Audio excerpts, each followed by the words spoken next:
the SDR role, as it was invented, let's say, I mean, there's been versions of it for many, decades, but let's call it the Salesforce version, which is what was copied in predictable revenue and other places. That role was responsible for having the first conversation. They were doing a ton of cold calls, This is 10 years before sales engagement was even a thing.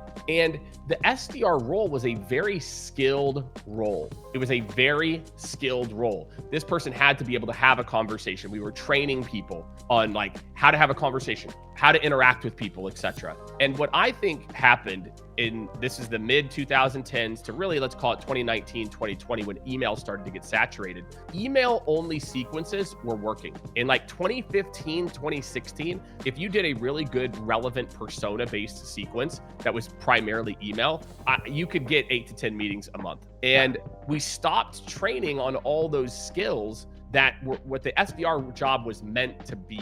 The SDR role was meant to be a feeder ground for sales.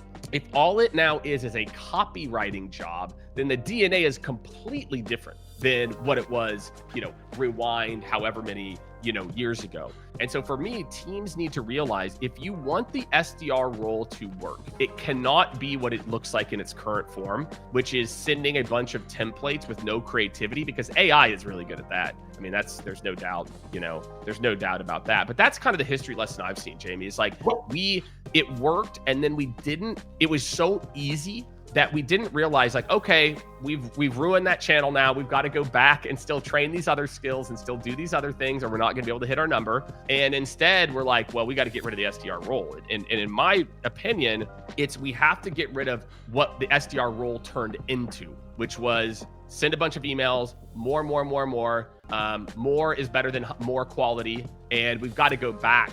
If you're going to have it, you have to go back to that.